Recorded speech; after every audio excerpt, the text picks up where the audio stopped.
اذا زلزلت الارض زلزالہا، کہ جب زمین کو ہلا دیا جائے گا اور اس کا ہل جانا، اس کا ہلا دینا طے ہے۔ وَأَخْرَجَتِ الْأَرْضُ أَثْقَالَهَا،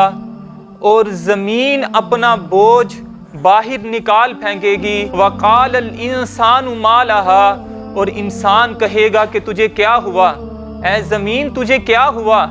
کہ تو اپنا آپ باہر پھینکے جاتی ہے۔ یومئذ تحدث اخبارها بأن ربک اوحی لها، اس دن وہ اپنی خبریں بیان کرے گی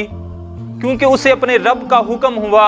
وہ یہ بتائے گی کہ یا باری تعالیٰ یہ دنیا میں رہ کر مجھ پر یہ گناہ کیا کرتا تھا، برے اعمال کیا کرتا تھا۔ یومئذ یصدر الناس اشتاتا لیروا اعمالهم، اللہ رب العالمین ارشاد فرماتا ہے کہ اس دن لوگ مختلف حالتوں میں ہماری طرف لوٹیں گے تاکہ انہیں ان کے اعمال دکھائے جائیں۔ فَمَن يَعْمَلْ مِثْقَالَ ذَرَّةٍ خَيْرًا يَرَهُ، اور جس نے ایک ذرہ بھی نیکی کی ہوگی وہ اسے دیکھ لے گا۔ وَمَن يَعْمَلْ مِثْقَالَ ذَرَّةٍ شَرًّا يَرَهُ، اور جس شخص نے کوئی برائی کی ہوگی، کوئی گناہ کیا ہوگا، ذرہ بر بھی اس نے گناہ کیا ہوگا، اگر اس نے اپنے رب سے توبہ نہ کی ہوئی اور اسی عالم میں وہ دنیا سے چلا گیا تو کل بروز قیامت وہ اس گناہ کو بھی دیکھے گا۔ آج ہم نے سوچنا ہے کہ کل بروز قیامت جب نفسا نفسی کا عالم ہوگا، جب سب لوگ اللہ کے حضور کھڑے ہوں گے، زمین اپنا بوجھ ظاہر کر دے گی، سب لوگوں کو اپنے اندر سے نکال دے گی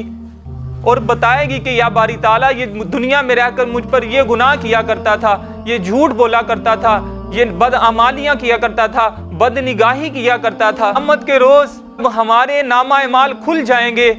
برائیاں بھی ظاہر ہو جائیں گی، تو اس وقت سوچیں وہ رب کتنا مہربان ہے کہ باپ کی برائیاں اگر بیٹے کو پتہ چل جائیں تو بیٹا باپ کے ساتھ رہنا پسند نہ کرے گا، اگر بھائی کی برائیاں بھائی کو پتہ چل جائیں تو بھائی اپنے بھائی کے ساتھ رہنا پسند نہیں کرے گا، اور اگر ماں کی برائیاں بیٹی کو پتہ چل گئی، ذرا سوچے تو صحیح کہ بیٹی اس ماں کے بارے میں کیا سوچے گی،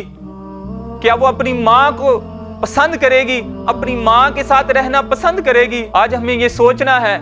کہ ہم اپنے رب کی کتنی نافرمانیاں کرتے ہیں، گناہ پر گناہ کیے جاتے ہیں۔ وہ رب العالمین اتنا مہربان ہے کہ ہمارے عیبوں کو ظاہر نہیں ہونے دیتا۔ آج ہم اتنے گناہ کرتے ہیں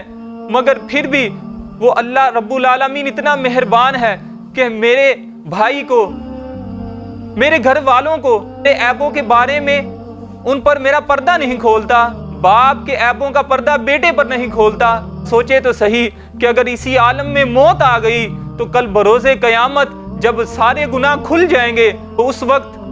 ہم کیا منہ دکھائیں گے؟ اگر قربان جائیں اس رب کی ذات پر۔ یہ فرماتا ہے کہ بندے لا تقنطوا من رحمت اللہ، تو نے میری رحمت سے نا امید نہیں ہونا۔ اللہ رب العالمین ہم سے اتنا پیار کرتا ہے، یقین جانے قرآن کریم میں بارہا مرتبہ اللہ نے فرمایا کہ بندے میں بڑا توبہ کو قبول فرمانے والا ہوں، تو مجھ سے معافی مانگ لے، تیرے جتنے بھی گناہ ہیں تو مجھ سے معافی مانگ لے، ایک مرتبہ تو میری بارگاہ میں آ جا، میں تیرے گناہوں کو معاف کر دوں گا۔ مگر میرے غرور و تکبر کی اتنی انتہا ہو چکی ہے کہ رمضان کا مہینہ بھی آ گیا ہے مگر اب بھی میں نے اپنے گناہوں سے توبہ نہیں کی، بھی میں نے اپنے گناہوں کو نہیں چھوڑا۔ ہم سنتے ہوتے ہیں اکثر بار کہ رمضان بڑا رحمت ہے، یقین جانے یہ بڑی برکتوں والا مہینہ، بڑی رحمتوں والا مہینہ ہے۔ بڑے لوگ ایسے ہیں کہ اب تک بھی انہوں نے گناہوں کو نہیں چھوڑا۔ قربان جائیں کہ اس رب کی رحمت دیکھیں، اس نے ان کے دل کو ایسا کر دیا کہ اس مہینے میں ان کے موبائل کے جو سٹیٹس ہے وہ بدل گئے، کہ موبائل میں واٹس ایپ کی جو ڈی پیاں ہیں وہ بدل گئی۔ ہم دیکھتے ہیں، آپ دیکھتے ہیں کہ جب جیسے ہی یہ مہینہ شروع ہوتا ہے لوگوں نے جو نازیبا تصاویر اپنی واٹس ایپ کی ڈی پی پر لگائی ہوتی ہے، واٹس ایپ کے سٹیٹس لگائے ہوتے ہیں، اور رمضان کی رحمتیں اور برکتیں دیکھیں کہ ان کی یہ ڈی پیاں بدل جاتی ہیں، ان کے سٹیٹس بدل جاتے ہیں۔ مگر ہم نے یہ سوچنا ہے کہ ان لوگوں کے تو سٹیٹس بھی بدل گئے، کیا پتہ ان کے دل بھی بدل جائیں، مگر میں نے یہ سوچنا ہے کہ میرا دل کیوں نہیں بدل رہا؟ ہر رمضان کی طرح میں اس رمضان میں بھی گناہ کر رہا ہوں، اگر اب بھی میں نے اپنے رب کو راضی نہ کیا تو کب کروں گا؟ تو جب کل بروز قیامت نفسا نفسی کا عالم ہوگا، بے نمازی ہوگا، یقین جانے نبی علیہ الصلوۃ والسلام نے فرمایا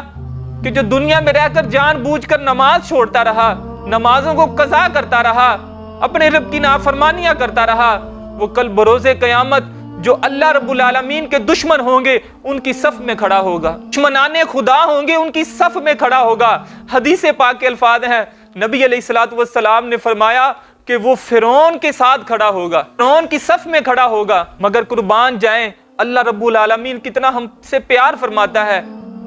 اور فرمایا لا تقنطوا من رحمت اللہ، اے بندے تو نے میری رحمت سے نا امید نہیں ہونا،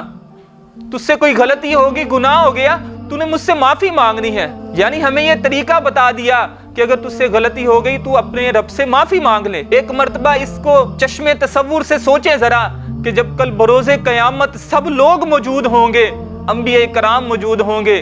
نبی علیہ الصلوۃ والسلام موجود ہوں گے، اس وقت میرے برے اعمال پیش کیے جائیں گے، میری اولاد بھی موجود ہوگی، میرے والدین بھی موجود ہوں گے، کہ رب کی تو یہ شان تھی کہ دنیا میں میرے عیبوں پر پردہ ڈالے رکھا، اور میں نے توبہ نہ کی، اسی عالم میں دنیا سے چلا گیا۔ تو کل بروز قیامت اللہ نے فرمایا وَمَن يَعْمَلْ مِثْقَالَ ذَرَّةٍ شَرًّا يَرَهُ، ذرہ بھر بھی برائی کی ہوگی وہ اسے دیکھ لے گا۔ اللہ تعالیٰ فرماتا ہے کہ بندے اگر تو نے مجھ سے توبہ کر لی تو میں تیرے گناہوں کو معاف کر دوں گا۔ سبحان اللہ۔ نبی علیہ الصلوۃ والسلام نے کیا خوب فرمایا، پاک کا مفہوم ہے،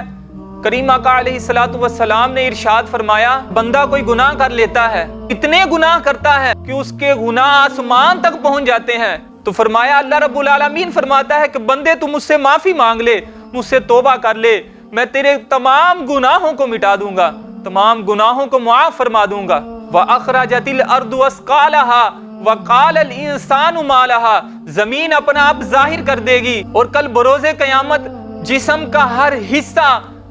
یہاں تک کہ پاؤں، ہاتھ، آنکھیں، زبان، کان یہ کہیں گے کہ یا باری تعالیٰ یہ دنیا میں رہ کر میرے ساتھ میرے ذریعے یہ برے کام کیا کرتا تھا۔ یہ جسم کا ہر حصہ گناہوں پر گواہی دے گا۔ قربان جائیں یہاں پر بھی نبی علیہ الصلوۃ والسلام نے فرمایا کہ اگر بندہ دنیا میں رہ کے اللہ تعالیٰ سے توبہ کر لے گا، معافی مانگ لے گا، تو اللہ تعالیٰ کیا فرماتا ہے؟ نبی علیہ الصلوۃ والسلام نے فرمایا کہ اللہ رب العالمین اس کے فرشتے جو محافظ فرشتے ہیں، جو گناہوں کو لکھنے والے ہیں، اللہ رب العالمین ان فرشتوں کو یہ بھلا دیتا ہے کہ اس بندے نے کون سا گناہ کیا، اس بندے نے کس قسم کا گناہ کیا، اس نے جو جھوٹ بولا تھا، جو کسی کی برائی کر دی، تو اللہ رب العالمین جب اس بندے سے راضی ہو جاتا ان فرشتوں کو یہ بھلا دیتا ہے کہ اس نے کون سا گناہ کیا تھا۔ آیا صرف اتنا ہی نہیں بلکہ زمین کے جس ٹکڑے پر اس نے گناہ کیا ہوتا ہے، جس جگہ پر اس نے گناہ کیا ہوتا ہے، اللہ رب العالمین اتنا مہربان ہے، اتنا رحم فرمانے والا ہے، زمین کے اس ٹکڑے کو اللہ رب العالمین فرماتا ہے کہ میں مٹا دوں گا، لیکن بندے تو میری بارگاہ میں آ جا، آنوں میں میری بارگاہ میں جھک جا، تو مجھ سے توبہ کر لے۔ پایا کہ وہ قیامت کے دن اس حال میں آئے گا کہ اس بندے کے گناہوں پر گواہی دینے والا کوئی نہیں ہوگا، کم از کم دل میں ندامت ہو، شرمندگی ہو، گناہ کا احساس ہو کہ یار مجھ سے گناہ ہو چکا، میں نے اپنے رب کی ناراضگی کر لی، اپنے رب کو ناراض کر دیا، اور میں نے ناراض بھی کس کو کیا؟ رب جو مجھ سے اتنا پیار کرتا ہے، میں گناہوں پر گناہ بھی کیے جاتا ہوں، مگر پھر بھی وہ فرماتا ہے کہ بندے میری بارگاہ میں آ جا، تو مجھ سے توبہ کر لے۔ تو خدا را آج ہمیں یہ سوچنا ہے، بڑے لوگ ایسے ہیں کہ جو یہ سوچتے رہے کہ میں کل نماز پڑھوں گا، میں کل قرآن پڑھوں گا، میں کل حدیث کو سیکھوں گا، میں کل قرآن کو سیکھوں گا،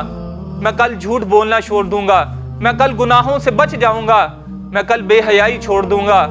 مگر یقین جانے زندگی نے انہیں موقع نہ دیا۔ آج وہ قبروں میں پڑے ہیں، اور موت سے کس کو رستگاری ہے؟ آج وہ کل ہماری باری ہے۔ میرے بھائی ہر ایک نے دنیا سے جانا ہے، ہم نے بھی دنیا سے جانا ہے، کسی کو معلوم نہیں کہ کب کس نے چلے جانا ہے۔ تو خدا را اب بھی ہمارے پاس وقت ہے، ہم اپنے رب کے سامنے اپنے سر کو جھکائیں، ان سے معافی مانگیں، آج لے پناہ ان کی، آج مدد مانگ ان سے، پھر نہ مانیں گے قیامت میں اگر مان گیا۔ اللہ رب العالمین کی عظیم بارگاہ میں دعا ہے کہ خالق کائنات ہم سب کی توبہ بلند و بارگاہ میں قبول و منظور فرمائے، اور آئندہ زندگی میں ہمیں بے حیائی سے بچائے۔ اللہ کے سامنے دعا کیا کریں کہ یا باری تعالیٰ تو تو بڑا غفور الرحیم ہے، تو تو بڑا بخشنے والا ہے، تو تو بڑا مہربان ہے۔ یا اللہ مجھ سے گناہ ہو جاتا ہے، مجھ سے برائی ہو جاتی ہے، یا باری تعالیٰ تو مجھ پر رحم فرما، تو مجھے اس سے بچا، رب کے سامنے حاضر ہوں، رب کے سامنے روئیں، اور جو بندہ رو جاتا ہے اللہ رب العالمین اس پر بڑی رحمت فرماتا ہے۔ آج ہمیں رونا نہیں آتا، گناہ کر کے ہمارے دل اتنے سیاہ ہو چکے ہیں کہ ہمیں رونا نہیں آتا۔ دنیا کا کوئی بھی ہمیں نقصان پہنچتا ہے یا اولاد کے حوالے سے کوئی پریشانی آتی ہے تو ہم رونا شروع کر دیتے ہیں، مگر نماز کے رہ جانے پر، قرآن کے رہ جانے پر، حدیث کے رہ جانے پر، قرآن کو نہ سمجھنے پر، حدیث کو نہ سمجھنے پر ہمیں رونا نہیں آتا۔